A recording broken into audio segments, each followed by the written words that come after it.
Hello friends, आयुर्वेदामध्ये 3 दोष सांगितलेले आहेत.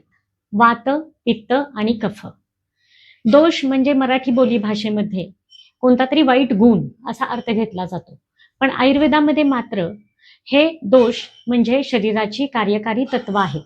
म्हणजे आपल्या शरीराची जी काही कार्य शरीरामध्ये होतात, ती सर्व कार्य ही तत्व करवून घेतात. त्यातील वात हा जो दोष आहे, त्याला आयुर्वेदामध्ये अतिशय अनन्यसाधारण असं महत्व दिलेलं आहे. एका श्लोकामध्ये सांगितलेलं आहे, पित्तम पंगु कफम पंगु पंगवो मलधातवः वायुनाम यत्र नियंते तत्र गच्छति मेघवत. म्हणजे कफ, पित्त आणि सर्व धातू आणि मल हे पंगू आहेत. ते एका जागेवरून दुसऱ्या जागेवर जाऊ शकत नाही. यांना जर हालचाल करायची असेल तर ती फक्त आणि फक्त वायूच्या मदतीनेच ते करू शकतात.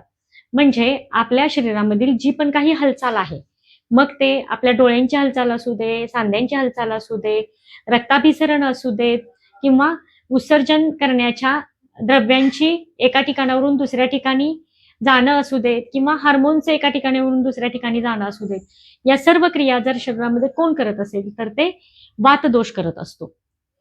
तर एवढं महत्वाचं असं वातदोषाचं स्थान आहे.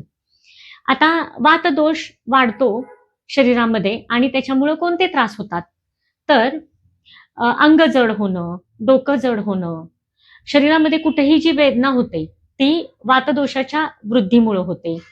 भ्रम होणं, चक्कर आल्यासारखं होणं, अंगावर काटा येणं, असे काही लक्षणं सांगितलेली आहेत. सांधे दुखणं, कोणताही शरीराचा अवयव दुखणं किंवा पूर्ण अंग दुखणं, सांध्यांना सूज येणं, सांध्यांची जी कार्य करण्याची क्षमता आहे ती कमी होणं, शरीराची हालचाल कमी होणं, शरीराची हालचाल मंद होणं, शरीरामध्ये रुक्षता वाढणं, मग त्वचा रुक्ष होणं, मल रुक्ष होणं, यासारखे अनेक गुण, वृक्षता वाढणं, हे सर्व वातदोष शरीरामध्ये वाढल्यामुळं होतं.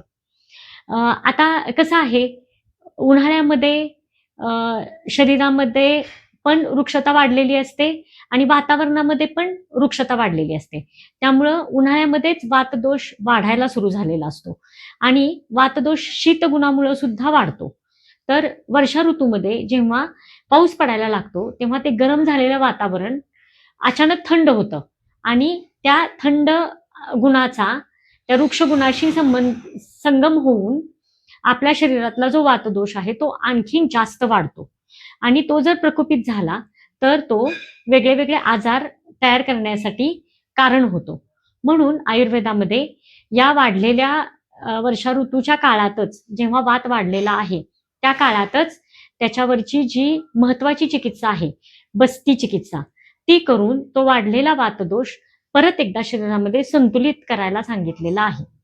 बस्ती चिकित्सा म्हणजे काय आहे हो, तर तुमच्या प्रकृतीप्रमाणे वेगळ्या वेगळ्या औषधी द्रव्यांचा काढा केला जातो. त्याच्यामध्ये तुमच्या प्रकृतीप्रमाणे तेल, मध, सैंधव हे सगळं एकत्र करून त्याचा तुम्हाला इनिमा दिला जातो. हा इनिमा देण्यासाठी वेगळ्या वेगळ्या प्रकारची तेलं पण वापरली जातात. त्या बस्ती चिकित्सेमध्ये पण अजून वेगळे वेगळे प्रकार असतात. तुमच्या प्रकृतीनुसार, तुमच्या शरीरानुसार वैद्य व्यवस्थित ते ठरवतात की कोणत्या प्रकारचा बस्ती तुम्हाला द्यायचा आहे. तेलाचा जो बस्ती दिला जातो त्याला म्हटलं जातं अणुवासन बस्ती. जो काढ्याचा मोठा बस्ती दिला जातो त्याला म्हटलं जातं निरूह बस्ती. आणि काही शोधन बस्ती असतात आणि काही शमन बस्ती असतात.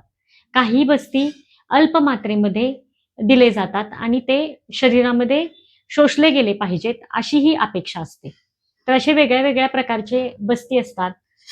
जे निरोगी आहेत त्यांनी त्यांच्या वातदोषाचं संतुलन करून कधीही वाताचे त्रास होऊ नयेत म्हणून ही बस्ती चिकित्सा वर्षा ऋतूमध्ये घ्यायची आहे. आणि ज्यांना काही वाताचे त्रास ऑलरेडी होत आहेत अशा व्याधित व्यक्तींनी सुद्धा त्यांच्या वाताचं संतुलन करण्यासाठी ही जी महत्वाची वातदोषावर काम करणारी बस्तीची चिकित्सा आहे ती घ्यायची आहे.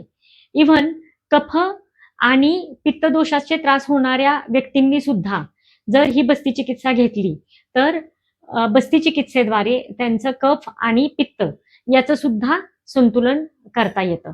अशी अतिशय महत्वाची बस्ती चिकित्सा करण्यासाठी महत्वाचा असा वर्षभरातला जो काळ सांगितला आहे तो आहे वर्षा ऋतू. म्हणून वर्षा ऋतूमध्ये प्रत्येकानं ही बस्ती चिकित्सा घेतली पाहिजे. मग चला तर मग या बस्ती चिकित्सा घेऊन आपण एक पाऊल टाकूयात आयुर्वेदाच्या मदतीने सुखमय आरोग्याकडे. नमस्कार.